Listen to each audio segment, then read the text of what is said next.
नमस्कार. काही दिवसांपूर्वी मी तुम्हाला दिव्याच्या अमावस्येची गोष्ट सांगितली होती आणि त्यावेळी हेही सांगितलं होतं की आमच्या लहानपणी श्रावणात आई लहान मुलांना समोर बसवून असे श्रावणातल्या एक एक गोष्टी सांगायची त्या वाराच्या, हो की नाही? तर दिव्याच्या अमावस्येची गोष्ट होती ना, ते माझं व्हर्जन मी तुम्हाला सांगितलेलं आणि शेवटी मॉरल ऑफ द स्टोरी पण सांगितलं होतं. तसं एक गोष्ट अगदी कायम लक्षात राहिली, ती म्हणजे कहाणी शुक्रवारची देवीची. आता ह्या स्टोरीचं मी माझं व्हर्जन तुम्हाला नाही सांगणार आहे. खूप छान अशी म्हणजे मनाला एकदम भावणारी अशी गोष्ट आहे ना, तर ती त्या पद्धतीनेच तुम्ही ऐकावी असं मला वाटतं. म्हणून मी हे बघा, हे पुस्तक आहे आपला संपूर्ण चातुर्मास आणि सगळ्या घरांमध्ये हे असतंच. पण ही गोष्ट मी तरी तुम्हाला वाचून दाखवते आणि खूप छान गोष्ट आहे. मन लावून ऐका, 5 मिनिटाचीच गोष्ट आहे. कहाणी शुक्रवारची देवीची. आटपाट नगर होतं. तिथे एक गरीब ब्राह्मण राहत असे. तो दारिद्र्याने फार पिडला होता. त्याची बायको शेजारणीच्या घरी एके दिवशी बसायला गेली. आपल्या गरिबीचं गाणं गायलं. शेजारणीनं तिला शुक्रवारचं व्रत सांगितलं. ती म्हणाली, बाई बाई, शुक्रवारचं व्रत कर. हे शुक्रवार तू श्रावणापासून धर. सारा दिवस उपवास करावा. संध्याकाळी सवाष्णीला बोलवावं, तिचे पाय धुवावे, तिला हळद कुंकू द्यावं, तिची ओटी भरावी, साखर घालून दूध प्यायला द्यावं, भाजलेल्या हरभऱ्याची खिरापत द्यावी, नंतर आपण जेवावं. याप्रमाणे वर्षभर करून नंतर त्याचं उद्यापन करावं असं सांगितलं. ही घरी आली, देवाची प्रार्थना केली व शुक्रवारचं व्रत करू लागली. त्याच गावात तिचा भाऊ राहत असे. तो एके दिवशी सहस्त्र भोजन घालू लागला. साऱ्या गावाला आमंत्रण केलं. बहिणीला काही बोलावलं नाही. ती गरीब, तिला बोलावलं तो लोक हसतील. पुढे दुसऱ्या दिवशी भावाकडे ब्राह्मणांचे थवेच्या थवे येत आहेत. पोटभर जेवीत आहेत. बहिणीने विचार केला, आपला भाऊ सहस्त्र भोजन घालतो आहे, बोलावणं करायला विसरला असेल, तर आपल्या भावाच्या घरी जायला काही हरकत नाही असा मनात विचार केला. सोवळं नेसली, बरोबर मुलांना घेतलं आणि भावाच्या घरी गेली. पुष्कळ पानं मांडली होती. एका पानावर जाऊन बसली. शेजारच्या पानांवर मुलांना बसवलं. सर्व पानं भरली. सारं वाढण झालं. तेव्हा तिच्या भावानं तूप वाढायला घेतलं. वाढता वाढता तिच्या पानाशी आला. ती खाली मान घालून बसली होती. तिला हाक मारली, ताई ताई, तुला वस्त्र नाही, पात्र नाही, दाग नाही, दागिना नाही. तुझ्याकडे पाहून सगळे लोक हसतात. ह्यामुळे मी तुला काही बोलावलं नाही. आज तू जेवायला आलीस ती आलीस, आता उद्या येऊ नको असं सांगून तो पुढे निघून गेला. ही आपली तशीच जेवली. हिरमुसलेले तोंड कळलं. मुलांना घेऊन घरी आली. दुसऱ्या दिवशी मुले म्हणू लागली, आई आई, मामाकडे जेवायला चल. बहिणीने विचार केला, कसा झाला तरी आपला भाऊच आहे, बोलला म्हणून काय झालं.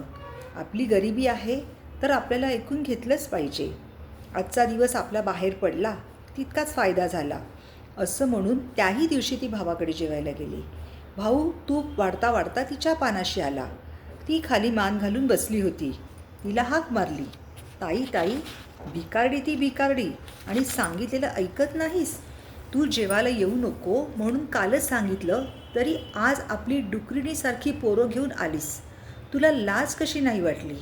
आज आलीस तर आलीस, उद्या आलीस तर हात धरून घालून देईन. तिने ती मुकाट्याने ऐकून घेतलं. जेवून उठून चालती झाली. पुन्हा तिसरे दिवशी जेवायला आली. भावाने पाहिलं, हात धरून घालून दिली. फार दुःखी झाली. देवाची प्रार्थना केली. सारा दिवस उपवास घडला. देवीला तिची दया आली. दिवसानुदिवस सुखाचे दिवस दाखवू लागले. देवीने तिला दिवसानुदिवस सुखाचे दिवस दाखवू लागले. असं करता करता वर्ष झालं. बाईचं दारिद्र्य गेलं. पुढे एक दिवशी ती शुक्रवारचं उद्यापन करू लागली. भावाला जेवायला बोलवलं. भाऊ मनात उशाळला. बहिणीला म्हणू लागला, ताई ताई, तू उद्या माझ्या घरी जेवायला ये. नाही काही म्हणू नको.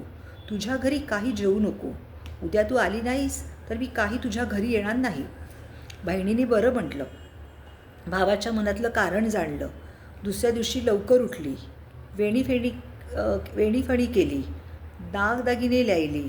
उंची पैठणी नेसली आणि भावाकडे जेवायला गेली. तो भाऊ वाट पाहत होता.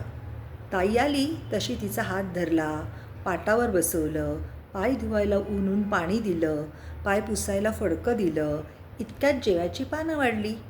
ताईचं पान आपल्या शेजारी मांडलं. भाऊ जेवायला बसला. ताईने आपली शालजोडी काढून बसल्या पाठी ठेवली. भाऊ पाहू लागला. मनात कल्पना केली, शालजोडीने उकडत असेल म्हणून काढली असेल. नंतर ताई आपले दागिने काढू लागली. बसल्या पाठी ठेवू लागली.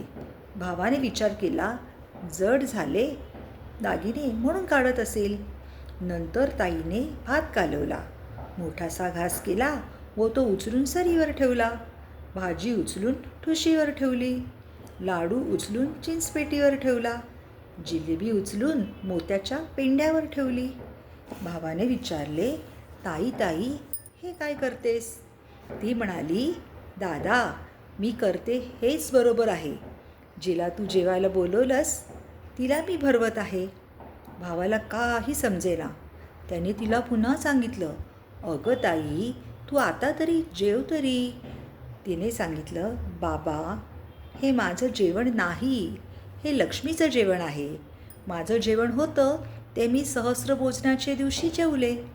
इतके ऐकल्यावर भाऊ मनात उशाळला. तसाच उठला आणि बहिणीचे पाय धरले. झाल्या अपराधाची क्षमा मागितली.